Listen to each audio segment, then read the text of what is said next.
This clip is from my sit down with a very knowledgeable diehard Leafs fan. We sit down and go head to head on all things Montreal and all things Toronto, going through all their recent moves for both teams and talking about how we think these two teams match up against each other with their updated rosters. This video is brought to you by High Button Sports, Atlantic Canada's leading sports entertainment company, with a podcast, mic'd up videos, live streaming, and much more. Make sure to check them out at hightbuttonsports.ca. For the Leafs in the offseason, TJ Brodie, I think that was a huge signing from the Maple Leafs, a top four defenseman. Obviously, we all know Tyson Barrie and Cody Ceci were a disaster, an absolute joke. So I think that's huge. I think he doesn't have to put up points. He's just going to be a solid top four defenseman. By all accounts, he was a great D partner with Mark Giordano. Giordano won a Norris, so I mean he's rod shotgun. Yeah. Wayne Simmons, the Wayne train. I think that was going to be a nice little pickup. Physicality, something that the Leafs so desperately lacked, and especially losing now Kyle Clifford to free agency. That's a need they desperately need to address. Dutch picked the Zach Bogosian pickup. I thought that was nice. Fifth, sixth defenseman, rough, tough. That's going to be a huge add to the defense, as long as the expectations aren't through the roof and where he was drafted and all that nonsense. He is what he is, fifth, sixth defenseman. And it's what the Leafs really do need, some depth at defense, so we don't get to see Marty Marincin no more. Because I think everybody's sick of that guy. They just keep bringing him back over and over again. Well, that's what I don't understand. I know, and it's consistently unimpressed with him, and they bring him back every time. It's wild. It's unbelievable. Yeah. It really is. It's unbelievable. Before we go too far ahead here, you touched on a couple things I want to mention. So Barrie and CC not working out defensively. It was a mess, but I don't think you can ignore that Barrie had how many points for the Leafs? I believe he got in the 50s, 50 points. Yeah, that's a lot for a defenseman, right? And didn't he struggle early and then well, a I don't lot of the think points he, came yeah, at he the didn't end? score his first. Well, Babcock didn't have him on the first power play unit. Yeah. And I think that was the first move Sheldon Keefe made because I believe it was Sheldon Keefe's first night as the head coach in Arizona.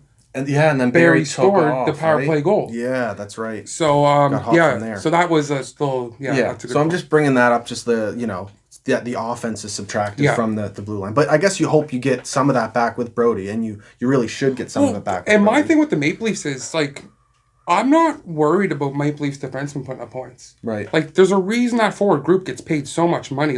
You don't need to bring in defensemen to work the power play and all that stuff. Morgan Riley's there. He can do that. Their hope He'll get the Travis points regardless. Exactly. And the kid, the Mikko Lehtinen, the kid they got from Finland. Yeah. In the KHL right now.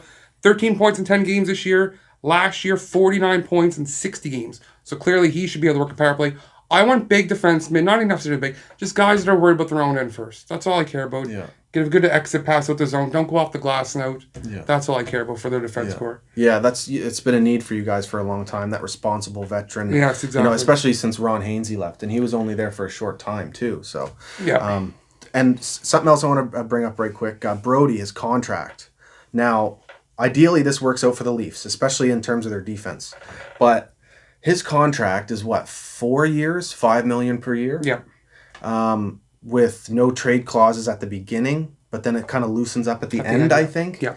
So, if it doesn't work out, man, that's a contract that you're stuck with. I think the good thing is with Tyson Barrie, for instance, and I mean it's hindsight, but if Barrie doesn't put up points, even with Colorado, was he really effective? I think there was you know what I mean? Yeah. Cody Ceci, I kind of thought he could be a half decent player. He's just a disaster. He is just not I was so disappointed in him. But where Brodie can such a good skater, and where he played with Mark Giordano, I don't think the expectations are going to be nearly as high as what it was for Tyson Barrie last year. Right. And I don't think that was fair for Tyson Barrie, but I thought they were going to get a guy who's going to come in and almost score a point per game. Gotcha. Right? So now it's not. So Brodie comes in. You're not expecting him to, be on the highlight reel putting up points. No. You just want to see him be responsible. Well, I think he's going to in play his own with zone. Riley. So that's what now Mo can go do what he has to do, and he knows that role already, Brodie, with Giordano, right? So he knows his role. He's a professional. Yeah, I think you might agree with me here. A big thing I think for Tyson Barrie TJ Brodie coming into Toronto, it's gonna take a little while for the fit to make sense. Oh, I know yeah. he's a lefty, but he plays on the right side, he's got to find a partner, and maybe that's Riley.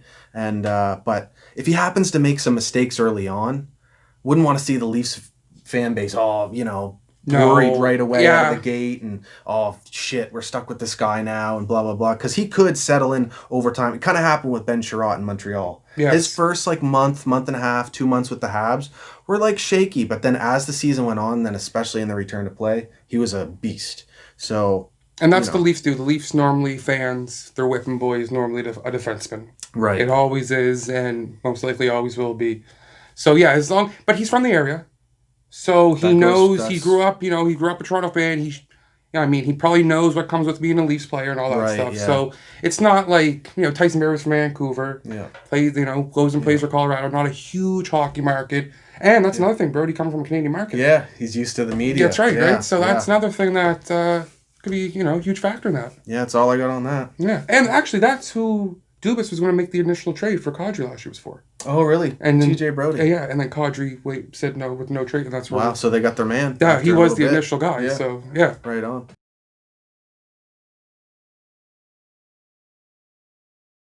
I hope you guys enjoyed that video. Part 2 has already been filmed and edited. It will be released on the YouTube channel on Thursday. Of course, if you like these videos from the Scotian Canadian channel, hit the subscribe button, the like button, and of course the bell for notifications. And you can follow me on Twitter, Instagram, and Facebook at Scotian Canadian. Cheers, guys.